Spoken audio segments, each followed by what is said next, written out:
Ama naming Diyos, mapagmahal at makapangyarihan, kayo nakataas-taasan. Kayo ang aming lakas, buhay, liwanag at pag-asa. Tanggapin po ninyo ang aming personal na pagsamba sa aming sama-samang online worship.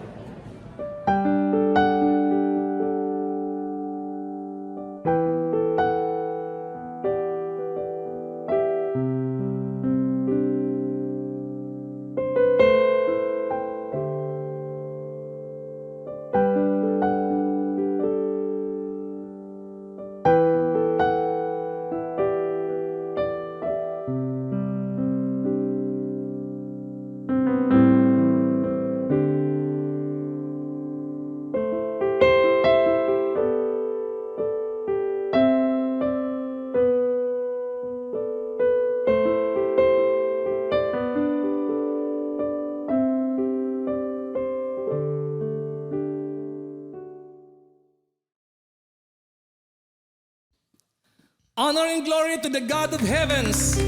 Praise to the faithful one. Today we choose to celebrate and rejoice, Lord God, for your goodness and your faithfulness in our lives. Praise you, Jesus.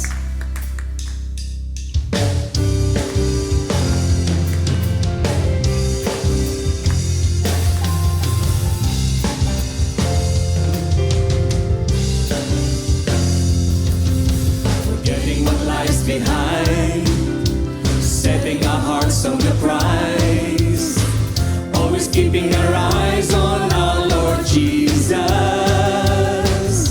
We're running the race to win, all the way to the end. We're laying down every sin that would seek to hinder us, and we'll be faithful to our calling. For you are able to keep us from falling.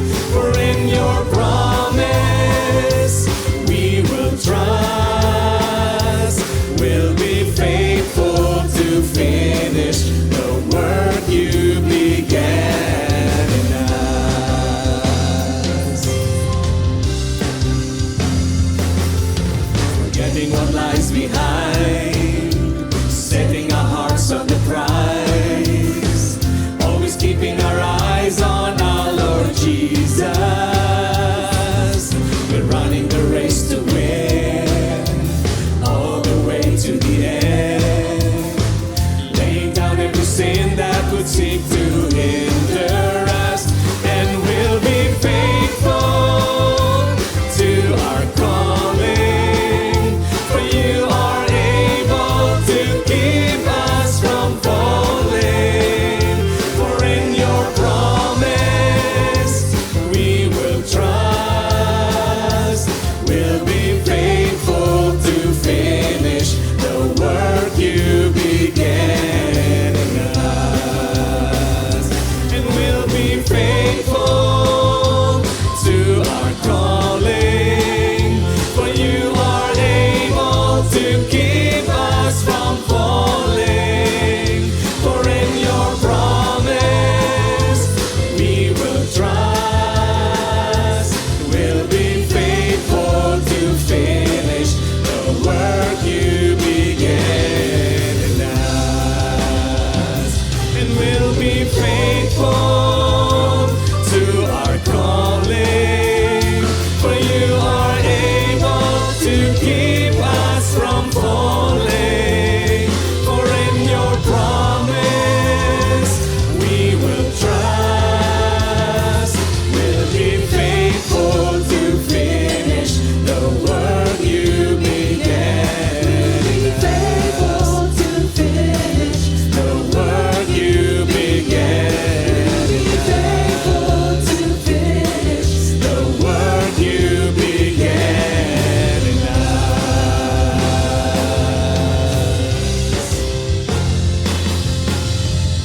Papuri sa tapat, dakila at kataas-taasang Diyos.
purihin at sambahin ang pinakadakilang Diyos.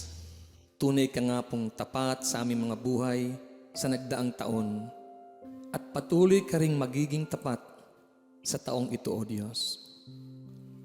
Surely there will be problems, trials, and challenges, Panginoon. But we will just fix our eyes on you. For the God that is faithful and just, He who began a good work in us is faithful to complete it. Sambahin ka sa mga oras na ito, Panginoon, at patuloy naming itinatalaga ang aming mga oras, ang aming mga buhay sa paglilingkod sa inyo, O Diyos. Tunay nga pong dakila ka at tapat at karapat-dapat na sambahin.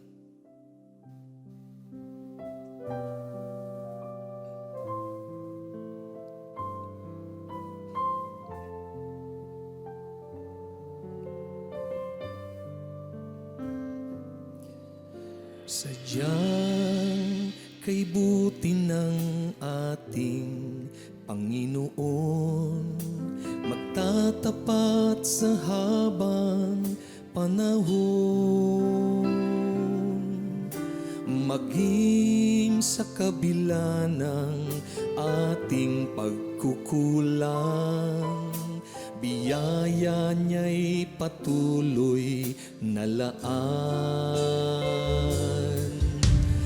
Katulad ng pagsikat ng gintong araw, patuloy siyang magbibigay tanglaw. Kaya sa puso at damdamin, katapatan niya'y aking pupurihin.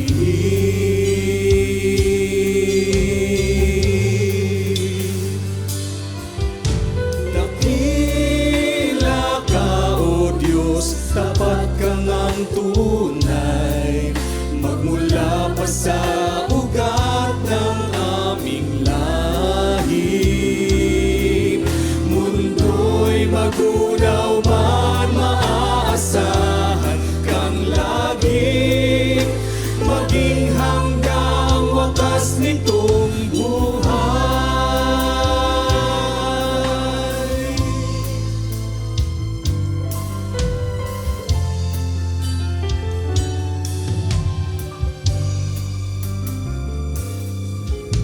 Kaya, O Diyos, kayo'y aming pupurihin, sa buong mundo'y aming aawitin. Dakila ang inyong katapatan, pag-ibig niyo'y walang hanggan.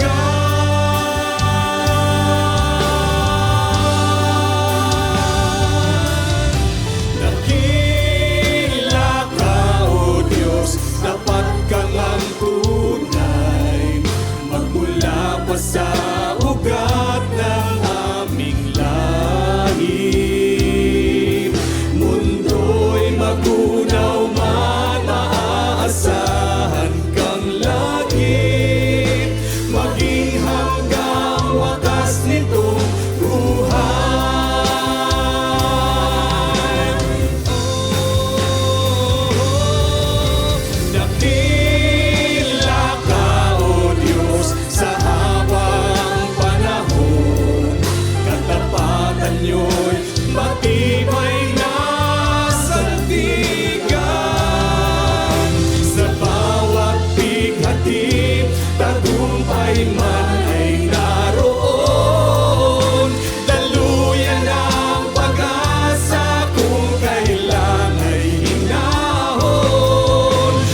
dakilang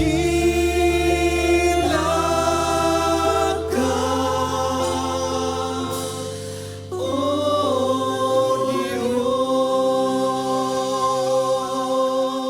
Diyos.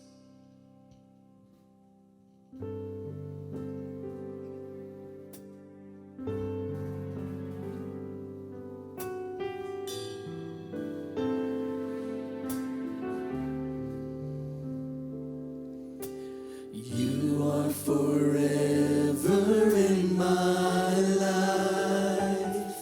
You see me through the seasons.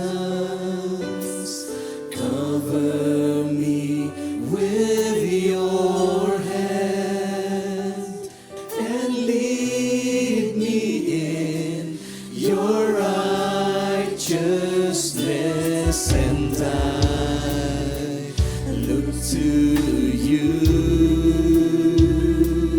and I wait on you. I sing to you, Lord, a hymn of love for your faithfulness to me. I'm carried in everlasting arms. You'll never let me go through it all.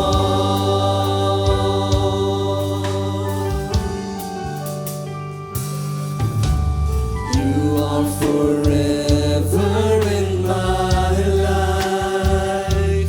You see me through the seasons. Cover me with your hand and lead me in your righteousness, and I look to you, and I wait on you. I sing to you, Lord, a hymn of love for your faithfulness to me. I'm carried in everlasting arms.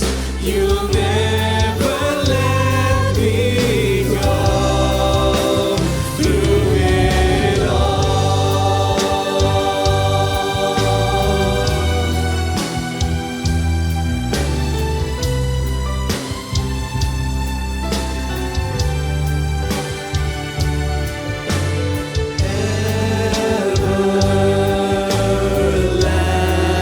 Everlasting Father, I love you. Ever living Savior, I love you.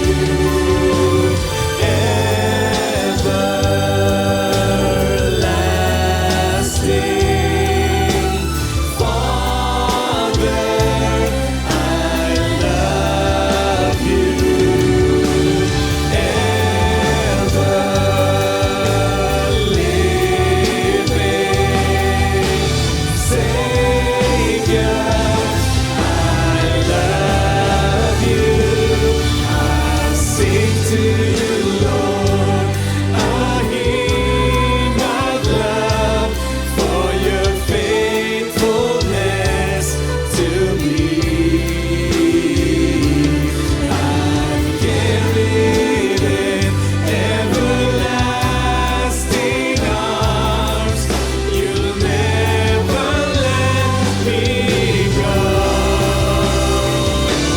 I sing to you, Lord,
2 Corinthians 3:18. Our faces show the bright glory of the Lord, as the Lord's Spirit makes us more and more like our glorious Lord. Patuloy na pagbabago, patuloy na luwalhati ang dapat maganap sa bawat anak ng Diyos. Connect to big. Panginoon, salamat po dahil maaari kaming lumago, lumaki. Maaring kami ma-develop tungo sa pinakamagandang kalooban niyo para sa amin. Teach us, Father, so that each day that you give us will be used for growth, so that we can reach that potential that you have given to each one of us. Kayo ang manguna ngayon, mangaral, magturo, umakay sa amin. Dalangin namin ang lahat ng ito sa ngalan ng iyong anak na si Jesus. Life could be trapped in everydayness. Yung araw-araw ganon, linggo-linggo ganon, buwan-buwan, hanggang mapansin mo, taon-taon ganon, hanggang maubos na lang ang buhay. Life could be trapped in ordinariness, in dullness. Maaaring ang buhay tuloy sa halip na exciting, sa halip na makulay, masaya, ay parang nakababagot, nakasasawa, parang wala namang nangyayari. Ecclesiastes 1, 2-4 and 8. Nothing makes sense. Everything is nonsense. I have seen it all. Nothing makes sense. What is there to show for all our hard work here on this earth? People come and people go. All of life is far more boring than words could ever say. Isang observation ni Solomon tungkol sa buhay, pag hindi mo pinag-ingatan ang paghawak ng bawat oras at araw na binibigay ng Panginoon, life could become dull, boring, colorless, lifeless. At kung minsan, itatanong mo pa sa sarili mo kung bakit ka ba nga nabubuhay pa. Kung sulit ba na ipaglabang patuloy pa rin mabuhay. Pag dumarating ang ganyang mga pag-iisip, kanino man, ay dapat suriin kung paano siya nabubuhay, paano niya iniingatan ang panahon na ipinahihiram ng Panginoon. Life could be trapped in dullness caused by lack of connection to big, to the big, to what is big, to infiniteness and eternity, to immortality, to higher meaning, purpose, vision.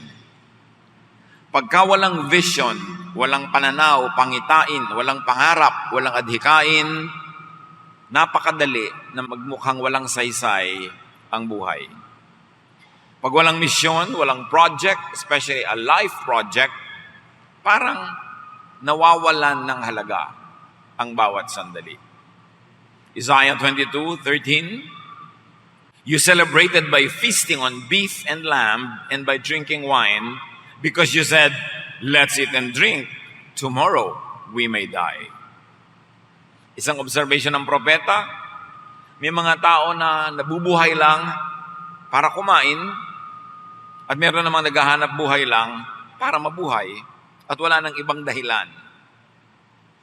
Kumakain para huwag mamatay sa gutom, nagpapahinga para maipahinga lang ang katawan at magkaroon ng lakas muli, para bukas magtrabaho na naman, at inuubos ang lakas maghapon sa trabaho para ikain at itulog uli, para lumakas uli at magtrabaho uli, paulit-ulit, hanggang humina na ng humina, magkasakit, at bawiin na ng lupa ang lupang katawan, parang walang nangyari sa buhay.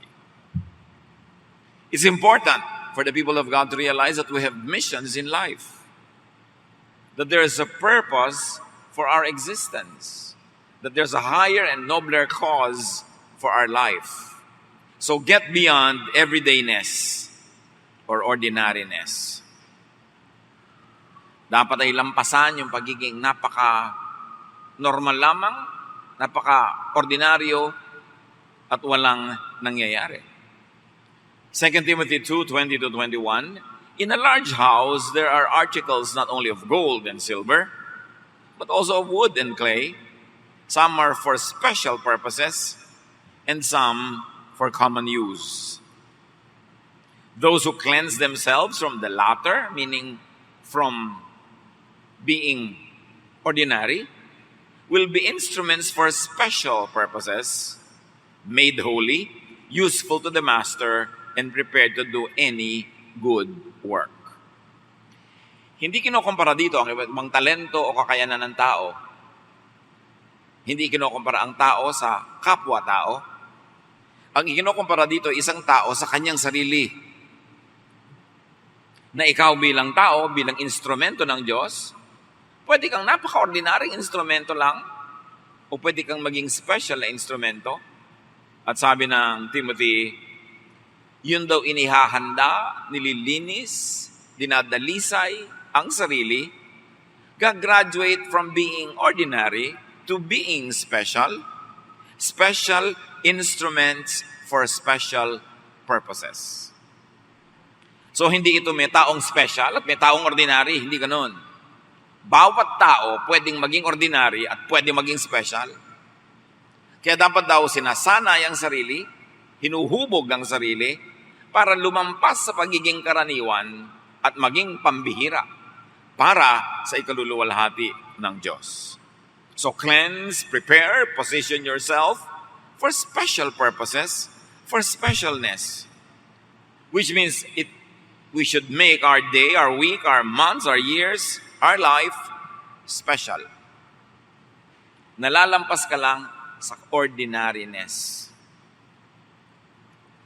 Yung laging araw-araw, yun lang ang ginagawa mo, dapat may iba pa. Pagka inoobserbahan natin kuminsan, ang napakarami mga Pilipina, maging Pilipino, babae at lalaki, halos kalahati ng araw, bawat araw, araw-araw, naglalaba. Lalo na yung mga masela na ayaw pa ng washing machine, gusto pa sariling kamay, kusot. Kalahating araw yan. Lalo ko ikukulam mo pa. May palo-palo ka pa. Pagkatapos aalmerolan mo pa. Kung ano-anong gagawin mo sa damit. Tapos susut mo lang naman yun, dudumi lang yun. Ibig mo sabihin, mauubos ang kalahati ng araw mo araw-araw para lang sa damit. Tapos tumanda ka na, namatay ka na, ang accomplishment mo, naglaba ka. Hindi masamang maglaba. Magaling ang paglalaba, pero may iba ka pang dapat mas galingan. Paano ka gagaling, ginang? Paano ka gagaling, ate? Madedevelop mo ang iyong balletic dance skills, ang iyong painting skills, ang iyong musical skills. Paano mo madedevelop ang iyong engineering skills, ang ibang pong mga husay at galing, administrative skills kung nakatali ka sa batya? Yung sobrang luto ng luto. Pwede naman mayroong madaling lutuin. Kung bakit yung isda, dudurugin pa, tatanggalan ng tinik, igigisa pa, tapos ibabalik ulit dun sa loob ng isda, tatahiin, tapos ipiprito pa uli. Hindi ba pwedeng iihaw na lang yan para makapag-painting lessons ka, mother? Yung ang daming busisi ng buhay, although hindi masama yun kung pamisa-minsan. Pero mga kapatid, ang sinasabi natin dito, may iba ka pang calling bukod sa household chores. May iba ka pa rin calling bukod sa mamasukan araw-araw. Magbabande clock ng alas 8, magbabande clock out ng alas 5, araw-araw, para sumweldo ng kulang at kulang din naman. May iba pang dahilan ng buhay. Hindi ka nabubuhay para maghanap buhay. Naghahanap buhay ka para may kitain ka at sumobra pa yon para magawa mo pa yung higit sa bibili lang ng pagkain, magbabayad ng rent, ng mga bahayarin, kundi magawa mo pa yung mga ibang bagay na nakakapagpalaki ng isip, nakakapagpalawak ng pag-iisip, nakakapagpayaman ng kalooban at ng pagkatao. Hindi yung ano kakainin, merong araw-araw ano kakainin natin, anong ulam natin, ano kakainin natin, anong ulam natin. Araw-araw yun ang tanong. Matthew 6:31-33. So do not worry saying, what shall we eat? Or what shall we drink? Or what shall we wear? For the pagans run after all these things. And your heavenly Father knows that you need them. In other words, mga basic needs, dapat basic. So nalalampasan para mas magawa mo pa yung more complex needs in life. Kaya kalaban ng true godliness and true godly development ang poverty. That's why we should all declare war on poverty. Paasensuhin natin ating sarili, ang ating kamag-anak, ang ating komunidad, ang ating bayan, para hindi tayo isang kahig, isang tuka. Alam niyo mga manok nung araw, kakahig sa lupa, tutuka, kakahig, tutuka. Yun ang naging symbolism ng isang kita, isang gastos, isang kita, isang gastos. Araw-araw na lang ang iniisip, ano kaya ang kikitain ko bukas para may kainin ako bukas? Magandang isipin nyo para ka mag-survive, pero dapat nalalampasan ng tao yung ganong level ng pag-iisip. Dapat namimili ka rin. Saan ba ako pupuntang museum ngayon? Sa Louvre ba sa Paris? O sa Prado ba sa Madrid?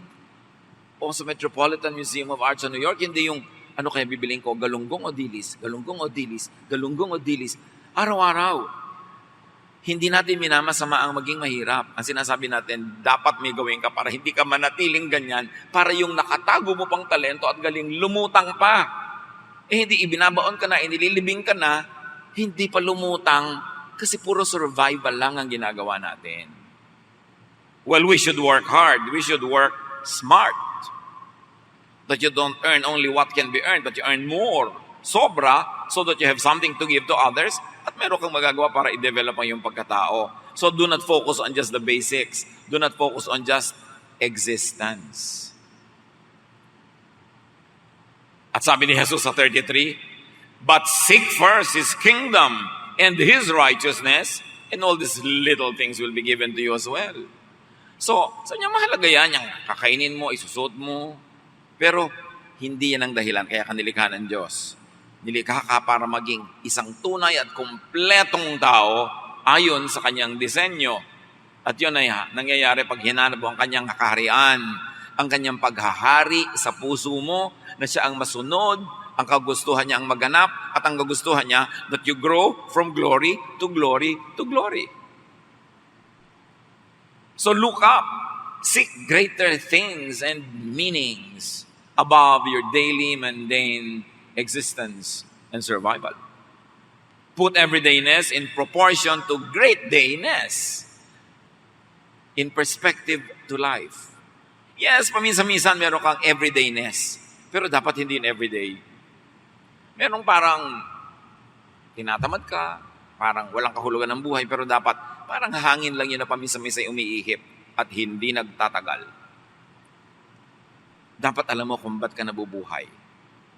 At ate, hindi ka lang nabubuhay para lagi may pang-enroll ang mga kapatid mo.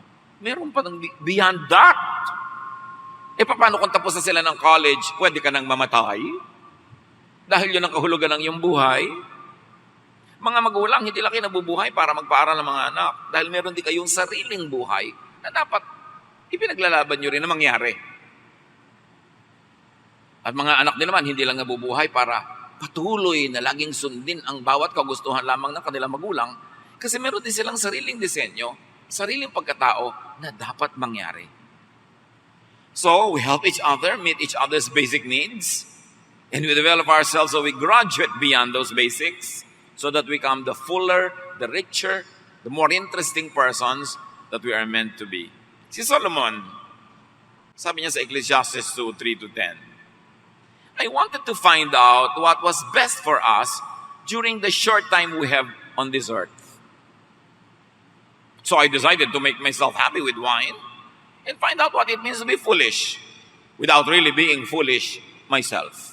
Sabi niya, minabuti kong alamin kung ano ba talaga ang karapat-dapat na mangyari sa buhay na itong ubod naman ng ikse. Kaya dapat walang sayang. Sinubukan ko, nalibangin ang aking sarili sa pag-inom ng alak at maging makipagtalastasan sa mga kahangalan, although hindi ako talaga naging hangal. Ibig niya sabihin, lumabas siya doon sa kahon. Hindi lang siya lagi doon sa safe, sa usual, sa traditional. So niya, may mga sinubukan ako that many people would consider foolish, but because I wanted to extend the boundaries of my mind, gusto kong buhatin yung mga bakod ng utak ko at ilubog sa mas malayong lugar para lumawak ang bakuran ng utak ko. Sabi niya, I did what many people might consider foolish, although I never was foolish. I took the risk so that I will know more. Sabi niya. So, even foolishness, sinubukan niya. Isa lang naman ang mensahe ni Solomon eh. Hindi naman maging foolish ka, kundi do not limit yourself to safe knowledge. Do not limit yourself to what is already usual and mechanical, perfunctory to what is very, very safe. Ganun, malaki ang dapat malaman sa buhay, At hindi totoong buhay yung nakalong ka lang sa isang maliit na bakuran para lagi ka lang safe. You've got to lift your boundaries so that you can expand your mental horizon. Kaya sabi niya, I did some great things. Balance, may mga sinubukan siya ng mga what people might consider foolish, pero ang dami niyang ginawa na talagang wise. I did some great things. I built houses and planted vineyards. I had flower gardens and orchards full of fruit trees. And I had pools where I could get water for the trees. So there was productivity in his life. Hindi dahil kailangan niya, dahil hari na siya, mayaman na siya, hindi niya kailangan magtanim ng mga gulay, gumawa ng mga ganito. Pero nilalakihan nga niya yung utak niya para madiskubre pa niya kung ano pang dapat gawin sa buhay na ito. Sagad sa kanyang kakayanan, ginawa niya. Madali naman kung hari ka na, may pera ka na, may stipend ka na, may sweldo ka na from the government, sa'yo na ang lahat, magpatamad-tamad ka na lang, pero hindi, nagpakasipag-sipag siya. Dahil alam niyang sa pagtitihati-haya at pagtataob-taob at pabiling-biling, maiinip lang siya. Mabubore siya. Sabi niya, I owned slaves, and their sons and daughters became my slaves. I had more sheep and goats than anyone who had ever lived in Jerusalem. So he also tried his hand at ownership. Marami siya. Pati mga alipin, mga hayop, mga tao, ang dami niyang naging ari-arian. Foreign rulers brought me silver, gold, and precious treasures. At dahil siya magaling, there was recognition, and kings were paying him tribute or sending him gifts. Kings all over the world sent their ambassadors to the court of Solomon just to hear him speak. At ang misyon ng mga ambassador na yon, umuwi sa kanila mga hari, dala-dala ang karunungan ni Solomon. Marunong din yung mga hari. Kung hindi sila pwede maging katalino ni Solomon, nakikibahagi sila sa katalinuhan. Nagpapadala sila ng magpunta ka doon, makinig ka lang ng makinig, at i-report mo sa akin ang mga narinig mo, at siguradong may mapapala ako dyan. Hindi na kontento yung mga hari na sila'y top na sa kanilang bansa. Sinika pa nilang matuto kay Solomon. So there was a lot of enrichment. Rich na siya, nagiging rich pa. Tributes, gifts that are earned and deserved came into his treasury. At sabi pa niya, men and women sang for me, and I had many wives who gave me great pleasure. Not all of what Solomon did you can do at home.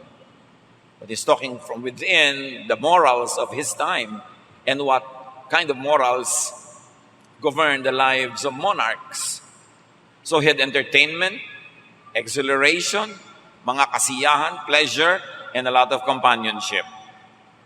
At sa verse 9, sabi niya, I was the most famous person who had ever lived in Jerusalem, and I was very wise. Bihirang magsama na famous tapos wise. Nagsama sa kanya yon. He had fame and wisdom. Ang gandang kombinasyon. Fame and wisdom. I got whatever I wanted and did whatever made me happy. But most of all, I enjoyed my work. Yan ang mga natutunan niya. Sabi niya, marami kong gusto, pinagtrabahuhan ko, nagtanim ako ng mga garden, nag-project ako. I was dispensing wisdom, kings were sending me money and gifts. Ang dami-dami kong naging kayamanan, kaya naman lahat ng inibig ko, nabibili ko. Magandang goal yon, yung gusto mo, nabibili mo. Kesa gusto lang pero hindi mo nabibili. Pero pinagtrabahuhan niya. Hindi niya pinangarap lang, hindi niya pinagpray lang, pinagtrabahuhan niya. Sabi niya, alam niyo, lahat ng nakakapagpasaya sa akin, ginawa ko. Pero higit sa lahat, sabi niya, sa dinami-rami ng mga ginawa ko sa buhay, enjoy ako lahat sa iyo ngayon. Do you enjoy your work? If you don't enjoy your work, what are you doing there? Tatanda ka na, tapos mamatay ka na, hindi ka nag-enjoy. Di ba lugi ka nun? Kaya dapat naghahanap ka ng na-enjoy mo rin. Lagi maraming nagtatanong sa akin, ano po ang magandang negosyo? Lahat ng negosyo maganda. Kasi sa lahat ng negosyo may umuunlad. Pero ang magandang negosyo ay yung bagay sa'yo. Halimbawa, gusto mo ba na nagme-makeup ng mga bangkay? Ayoko po. Ay, hindi ka pwede magnegosyo ng punerarya, di ba? Gusto mo ba na naguhukay ng mga libingan? Hindi po. Hindi ka pwedeng may memorial park o meron kang o sa Pulturero. Nag-enjoy ka ba magluto? Opo. O, baka bagay sa'yo lahat ng may tungkol sa food, mga restaurant, ganyan. Walang magandang negosyo. Ang magandang negosyo ay yung bagay sa'yo. Yung gusto mong gawin, pag absent ang mga tauhan mo, kaya mong paandarin, magandang negosyo yon. Pero magtatayo ka ng talyer, hindi ka marunong mag-welding, pag absent yung welder mo, sarado ang talyer, hindi magandang negosyo yan. Yung iba kasi, pasabi, uy, kumikita yun, gayahin natin, magandang negosyo. Pero, kaya mo ba yung ginagawa ng may-ari nun? Para paandarin mo yan. So sabi ni Solomon, alam nyo, ang dami kong ginawa, pero itong masasabi ko, lahat ng ginawa ko, yung enjoy ako. Because when your work is enjoyable, you are not working, you are playing. That's why you should find work that you enjoy so that all your life you don't work, but you play. Pero kung araw-araw ang bigat-bigat sa dibdib mo, papasok ka na naman. Kakasakit ka niyan. Alam niyo yung mga inis, mga pagtitimpi, yung mga himutok na sinasarili, nagiging sakit. Kaya dapat hahanapin mo kung saan ka masaya. Mga magulang, encourage natin ating mga anak kung ano yung karir nila sa buhay, yung kung saan sila masaya, hindi kung saan tipak ang kita. Kasi kahit tipak-tipak yung kita, tipak-tipak din yung puso nila, hindi naman sila masaya. Ganun ba ang buhay na gusto natin para sa kanila? Pero, hindi ko mo enjoy ka, ibig sabihin hindi ka kikita na malaki. Kasi pag enjoy ka nga, you put your heart and soul into it and you give your best, all the more that you have the chances to be the best, to achieve a lot, to earn a lot. Kaya dapat isipin mo, enjoy ba? Yung pipili ka ng mapapangasawa, yung mayaman o yung masarap kasama, yung tawa ka ng tawa, doon ka na sa tawa ka ng tawa kahit ang kinakain mo rin yung gulay na tawa-tawa. Kasi ang dami-dami yung pera pero ang haba ng mukha mo, nakasimangot ka. Ngayon kung mayaman na, tawa ka pa ng tawa, huwag mo nang papawalan yan. Diba? Pero hindi lang yung kasi mayaman, kasi guwapo, kasi maganda, masaya ka ba? Ang mahalaga sa buhay, masaya. Hindi ibig sabihin na mayaman, hindi masaya. Pero hindi man ko mamayaman, ay masaya na. At hindi naman ko malungkot, masaya. Mahirap, masaya din. Kaya tinitingnan mo, saan ka ba sasaya? Sabi ni Solomon, I enjoyed all of it. And that's what is important in life. Yung enjoy ka. Ang dami-dami rin tatanong, saan church po ba ako magme-member? Di doon ko saan ka enjoy. Enjoy ka ba ng mukha kang bangkay? Lagi ka naka-long sleeve, laging serious, may bulak sa ilong. Maraming ganun churches. Join.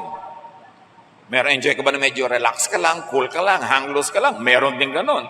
Saan ka enjoy? Kasi isa naman Biblia, isa yung Diyos. Pero iba-iba yung enjoyment mo. Doon ko saan ka enjoy. Pareho lang yun. There should be satisfaction in life. Ito hindi pa science, pero kutob ko lang, maraming cancer ang pinagmumulan, himutok, kabiguan, at inis na hindi maibulalas. Kasi pag ino-obserbahan ko yung maraming kilala ko na nagkaka-cancer, ganun. Kung minsan inis na inis sa asawa, nagka-cancer. Minsan bigong-bigo sa buhay, gusto niya, hindi niya magawa. May common denominator. Hindi lahat, may exemption. Pero dapat ang tao kasi masaya. Nilikha tayo ng Diyos para masaya. Search for and the enjoyment of happiness is what characterized the life of Solomon. Naghanap ng kaligayahan, kinayang magpakaligaya dahil pinagtrabahuhan, in-enjoy ang trabaho, yung project, yung mission niya sa buhay, di malalim ang nangyari sa kanyang buhay. So, go above and beyond survival. Go beyond maintenance. Go above and beyond poverty. Ang dalangin ko at wish ko para sa lahat, huwag namang sumweldo lang ng minimum wage. Ang linaw na nga ng description, minimum. Diba? Dapat maximum. Because you should grow from glory to glory. Mga employers, kung kaya naman ang negosyo, kumikita naman kayo, huwag naman kayo magpa-minimum wage. Dahil kayo lang yung happy, yung mga tao hindi. Araw-araw swimming kayo ng swimming sa pawis ng iba. Di ba? Kailangan, kung kaya ninyo magpasweldo ng malaki, Lakihan nyo. Dahil kung natutuwa ay sa inyo ang Diyos, sino naman makakapigil sa Diyos na lagi pa kayong payamanin? Pero pag hindi natutuwa sa inyo ang Diyos, sino makakapilit sa Kanya na pagpalain kayo?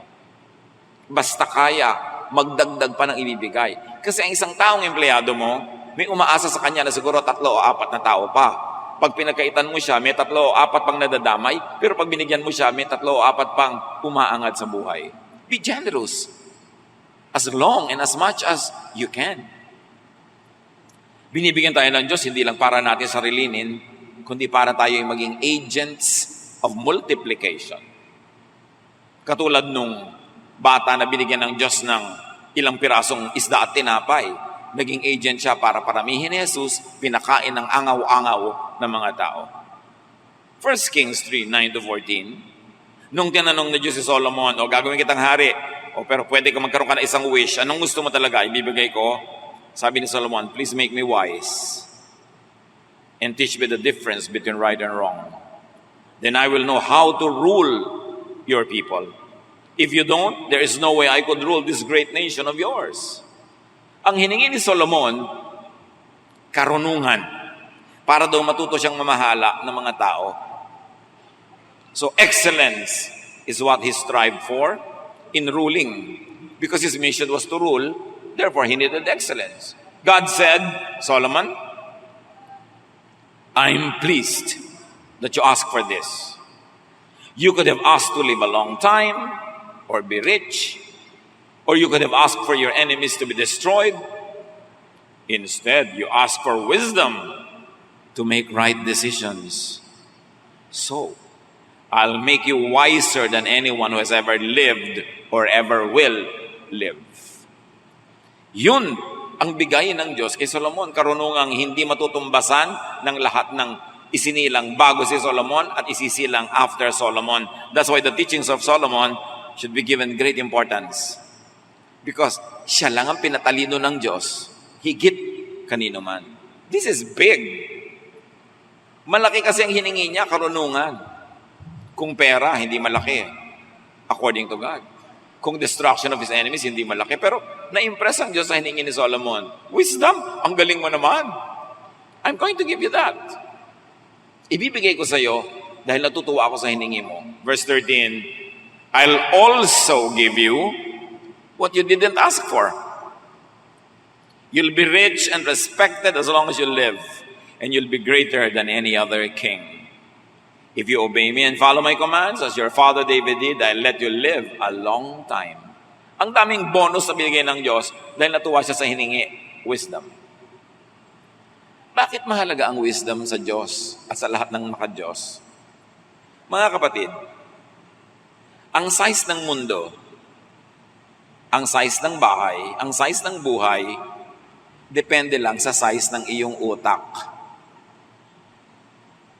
Pag malawak ang utak mo, malawak ang mararating ng iyong buhay, ng iyong pananaw, ng iyong pagpapahalaga, pero kung maliit at makitid ang utak mo, liliit at kikitid din ang iyong mundo at kawawa ang lahat ng tao under your influence and power dahil ikukulong mo sila sa isang maliit at makitid na mundo na ang hangganan, ang bakod, yung bakod ang iyong bungo.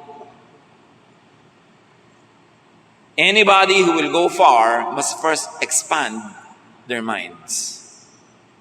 Kaya mahalaga yung pinaparunong ang isip, dinadagdagan ng alam, laging nagtatanong, laging nakikinig sa nagsasalita, lalo't marurunong kasi may mapapala ka. Bawat taong marunong nakausap mo, pinapalaki ang iyong utak.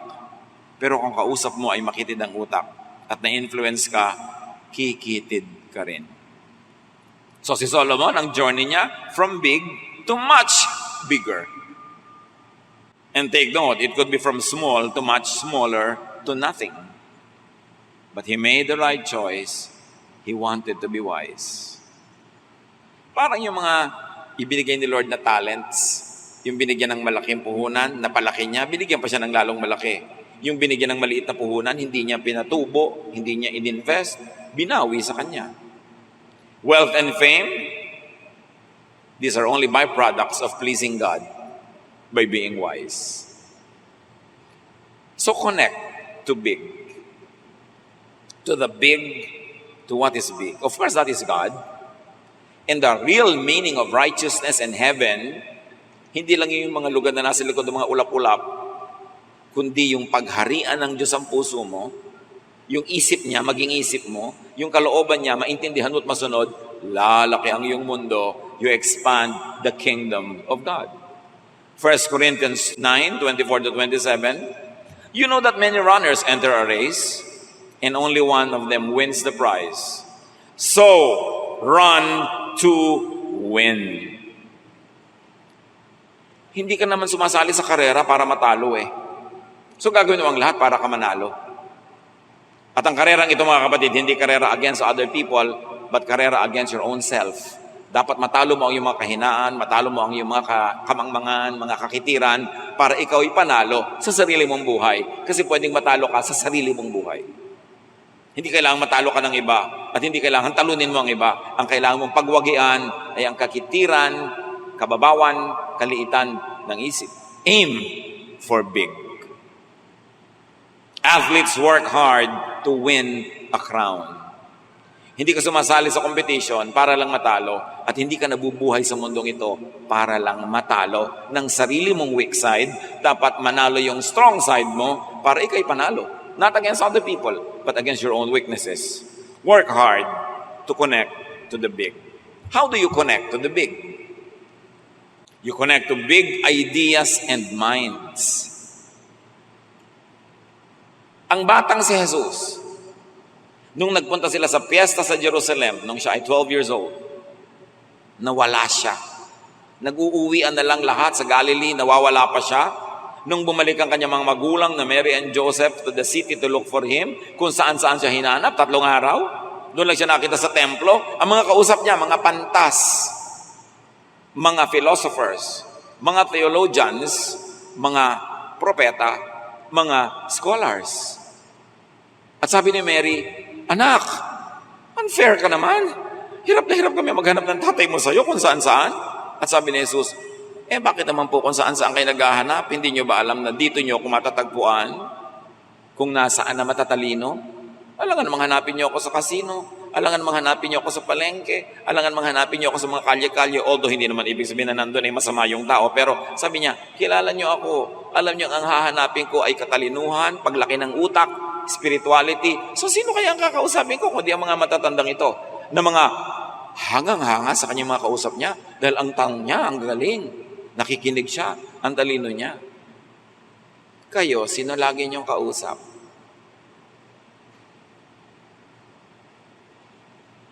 Alam nyo, yung kausap natin lagi, salamin yon. Nakikita natin ating sarili. Kasi, lagi mong kausap dahil enjoy ka. So, anong pinagtatawanan nyo? Yung nag-contest kayo, pabilisan kayo magbilang ng kaliskis ng isang isda. Kasi sikat na sikat yung naunang nagbilang. Ano naman ang napala ng planeta na nabilang mo ang kaliskis ng isda? Proverbs 27:17, as iron sharpens iron, so one person sharpens another. Connect sa nakapagpapatalino. Huwag sa nakakapagpablank. Pipili kayo ng kakausapin. Yung pagkatapos yung mag-usap, uuwi ka. Sabi mo, uy, may natutunan ako maganda. Uy, tumalino ako. Hindi yung ayaw niyong kausapin yung matalino dahil nosebleed. Pinapaspell ka lamang ng Connecticut, nag-nosebleed ka na. Paano po kayo paspell sa'yo ang Czechoslovakia? Di talagang balingoy-ngoy na aabuti mo doon. Dapat huwag ka matakot mag-nosebleed. Sa simula, nakaka-nosebleed na mahihirap na bagay. Pero mamaya, mamamaster mo na yan. Huwag kang tamad mag-isip. Meron pa, ayaw kong kausap yan. Nakaka-stress. Masyadong matatalinong bagay yung pinag-uusapan. Doon nagpunta si Jesus. Hindi sa mga walang kakwenta-kwenta mga usapan. Kanino ang birthday ng artista ngayong araw na to? Ikailang asawa na ni ganung ganyan. Anong klase pag-usapan yan? Anong mapapala nyo dyan? Makakapagkaperahan ba yan? Huwag sa nakakapagpababaw. Proverbs 23:9, don't talk to fools. They will just make fun. At kung ikaw naman si matalino, sikapin mo rin huwag mo laging patulan na kausap ang mga mababaw. Pagtatawanan ka nila. Yan ang trabaho kasi ng mababaw. Pag may kausap sila matalino, pagtalikod, pinagtatawanan nila. Nililibak-libak nila. Diba? Dahil hindi nila naintindihan mga bagay na yun, sa kanila katatawanan ang mga katalinuhan. Proverbs 26:4, don't make a fool of yourself by answering a fool. Pagka mayroong mga kababawan at mga walang kwenta na itinatanong, o binabato sa iyo ang mga alam mong hindi dapat patulan, sabi ng Bible, huwag kang makipag-usap. Yung lola namin, nung nabubuhay pa, pag may tinanong ka doon, at nakita mong tumingin yan sa malayo na gano'n, ibig sabihin nun, walang kakwenta-kwenta yung tanong mo. Huwag mo nang maulit-ulit at makukurot ka. Pag nagtanong ka pa ulit, yung tanong mo, walang kapararakan. Yan ang sasabihin niya, walang kwenta-kwenta. Huwag natin pagsayangan ng oras yan. Kaya namimili ka ng itatanong. Mahalaga yung kausap mo matalino, pero kung minsan, hindi lagi madaling gawin yun. Pero yun ang kapakipakinabang. Sino? Anong mentalidad ang madalas nating kaulayaw, kausap, kasama? Birds of the same feather flock together. Except for very few exceptions, kaya maganda rin suriin natin ang sarili natin eh. So connect to big, connect to excellence. Yung mga terror teachers nung araw, nung nag-aaral ka pa, hindi ba yun ang pinakamaraming naituro sa'yo? Sa simula, ayaw mo ng terror teacher. Ayaw mo ng terror lola, ayaw mo ng terror tita. Pero pag nagkaedad ka na, na-appreciate mo, meron pala silang magandang itinuro sa akin. Yung mga istrikto, yung matataas ang standard, uncomfortable lang kasama yan sa simula. Pero pag nagkataon at nagtagal, dun ka may napapakinabang. So go for and connect to growth and development.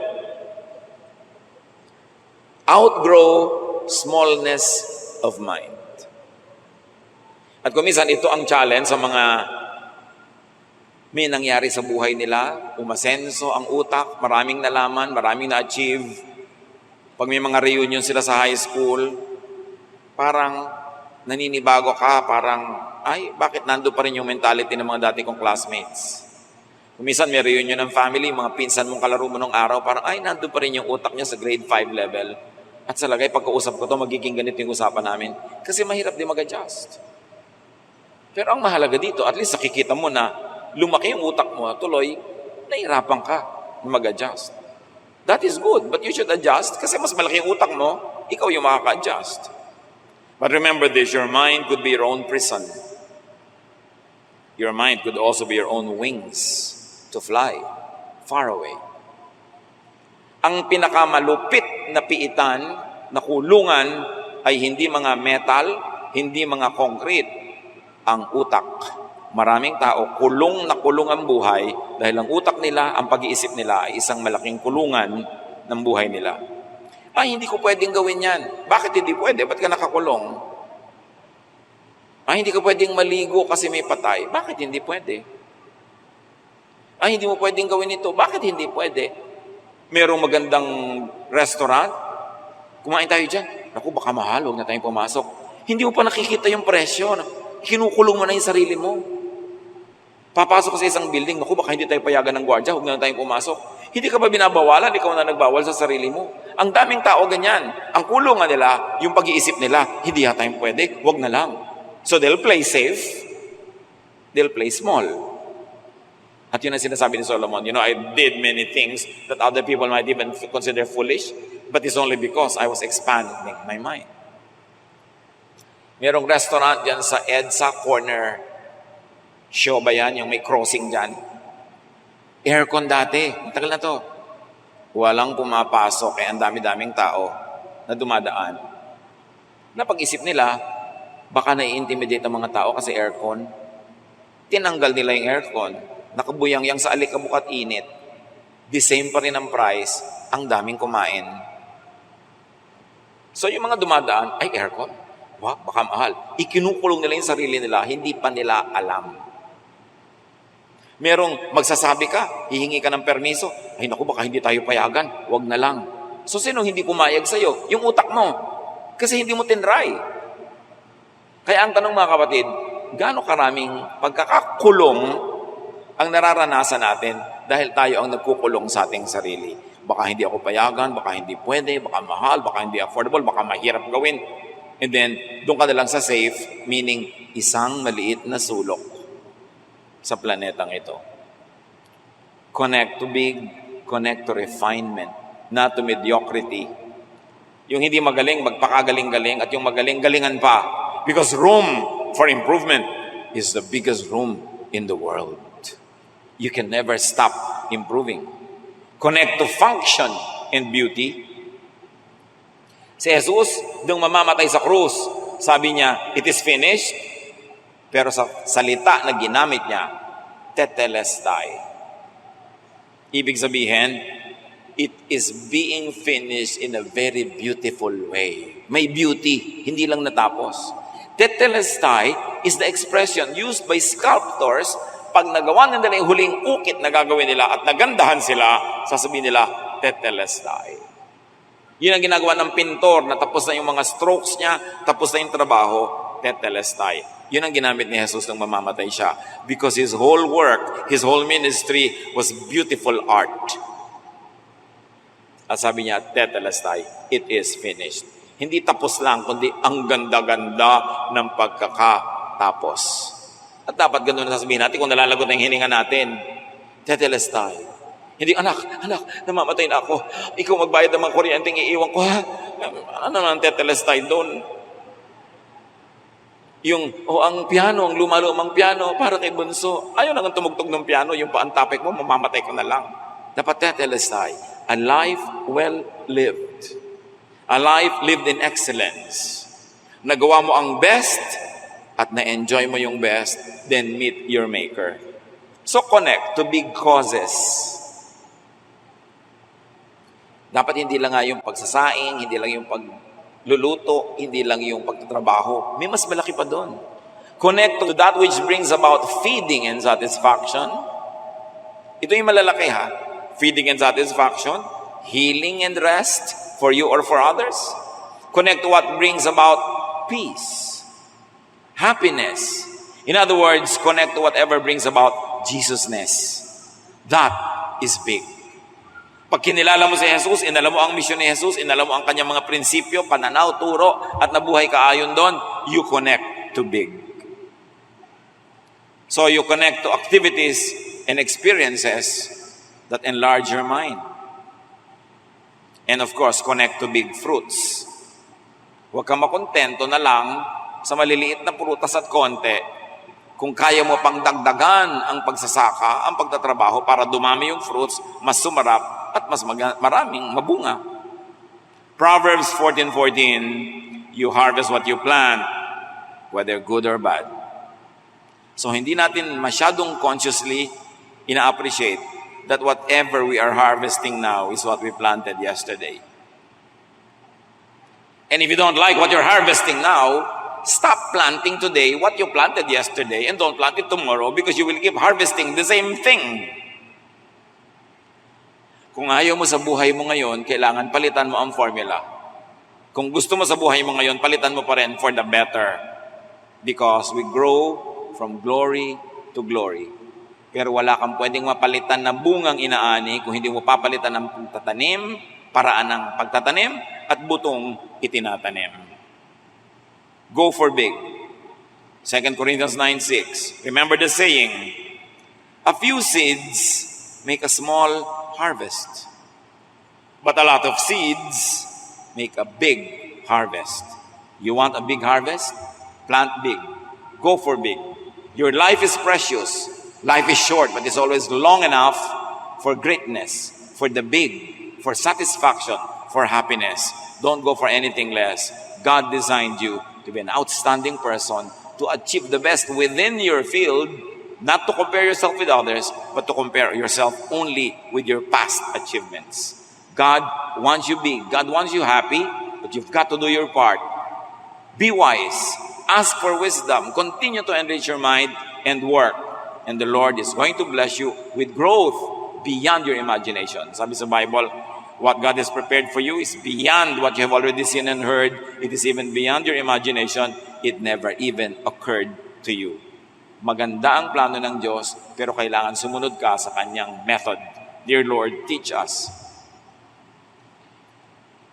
Teach us, Lord, to continue to grow. Huwag kami maghintay na lang ng kamatayan kahit may edad na kami. Meron pa kami magagawa. Meron pa kaming misyon. Marami pa kaming pwedeng ma-achieve. At lalong-lalo nung kung batang-bata pa, dapat hindi kami nabobore. Dapat lagi kaming nananabik bawat araw, bawat gawin na may gagawin, meron kaming project. Lord, give us this spirit. Teach us to be wise, to make the most out of our days. Pag-isipan kung anong halaga nito sa ating mga buhay, manahimik sumandali sa presensya ng Espiritu ng Panginoon.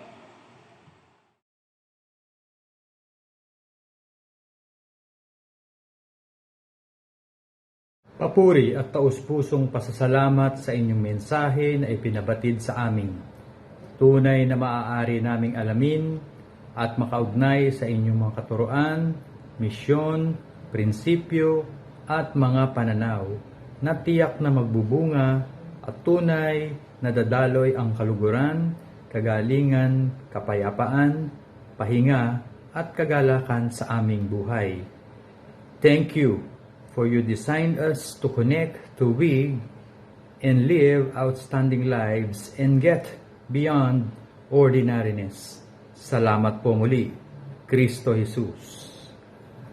Mga kapatid, sa sandali ng katahimikan, atin ipahayag ang patuloy na pasalamat at papuri sa Panginoon.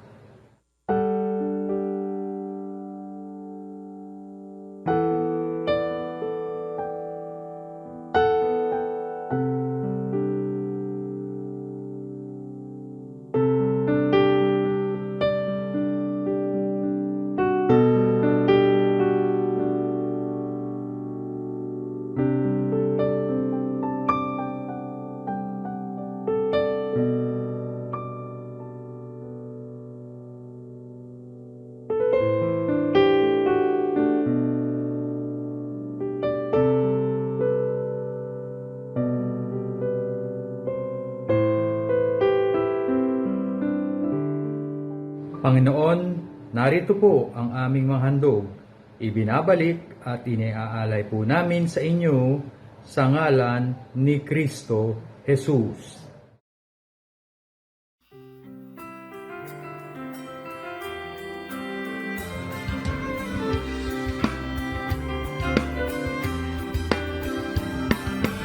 Aking mga kamay, naghahandog tanging alay, mula sa puso ko'y tigil, sa salamat na hatid. Upang salita niyo ay palaganapin, at kalawang ng mga langit na gawain. Tinig na umaawit, patuloy ang inihahatid, sa salamat na sinasabi, ang kalagay walang patid. Upang sayang ibinabalik, pagkabiyayang galing sa langit, tunay at mayaman, inyong pag-ibig. Ang aming alay, O Diyos, ay tanggapin. Handog na pinakamahina, ang aming dadalhin. Lahat ng ito'y sa inyo dinanggaling. Manalaan tungo sa inyong gawain. Ang aming alay, O Diyos, ay tanggapin. Handog na pinakamahina, ang aming dadalhin. Lahat ng ito'y sa inyo dinanggaling. Nakalaan tungo sa inyong gawain.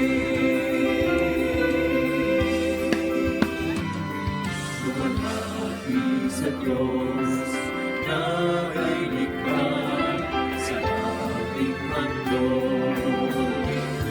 Alagon kayo naman siya nawa. Siya nawa.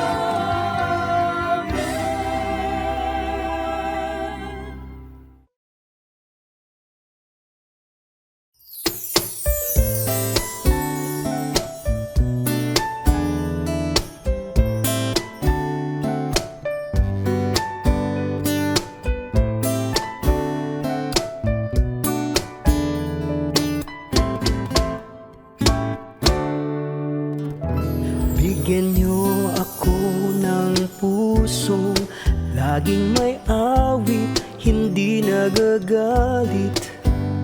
At ituro niyo sa aking buhay kung paano umibig sa aking kaaway. Kahinahunan, kahinahunan, kahinahunan niyong ibigay. Kahinahunan, kahinahunan, bunga ng Espiritong buhay.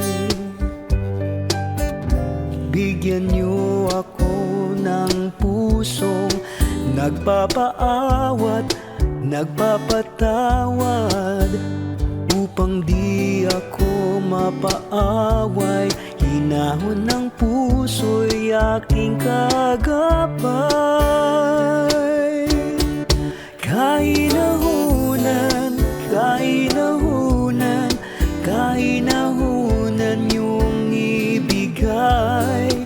Kahinahunan, kahinahunan, bunga ng Espiritong buhay.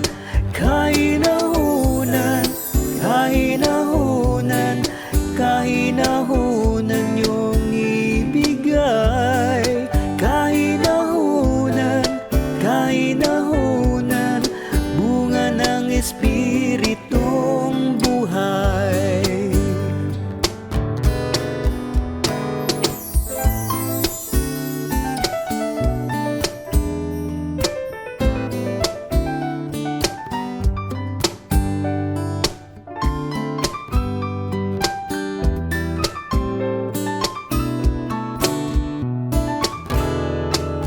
Kahinahunan, kahinahunan, kahinahunan niyong ibigay. Kahinahunan, kahinahunan, bunga ng Espiritong buhay. Kahinahunan, kahinahunan, kahinahunan niyong ibigay. Kahinahunan, kahinahunan, bunga ng Espiritong buhay. Bunga ng Espiritong buhay. Bunga ng Espiritong buhay.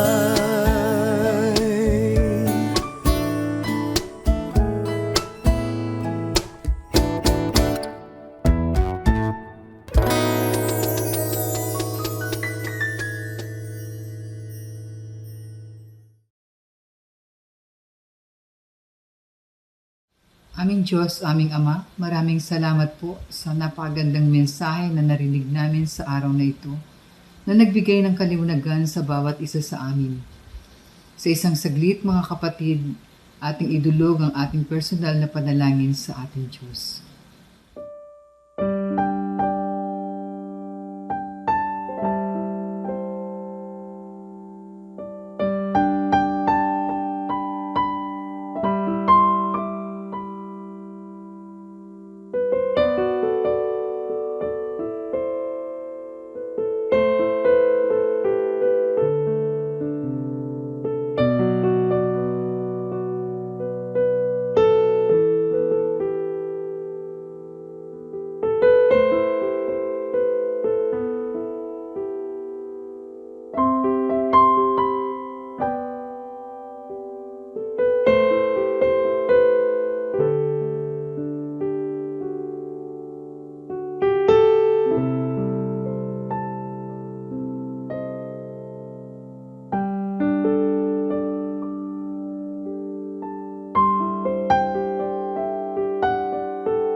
Ama, maraming salamat po sa inyong pagdinig sa aming mga papuri at pasasalamat sa inyo. Mga kapatid, sumainyo ang pagpapala, pag-iingat, pagmamahal at kapayapaan na nagmumula sa ating Diyos. Sa ating Diyos na makapagbibigay ng higit sa lahat ng ating mga pangangailangan, sa lahat ng ating hilingin at isipin, Sa Kanya ang lahat ng papuri at pasasalamat sa dakilang pangalan ng ating Panginoong Hesus.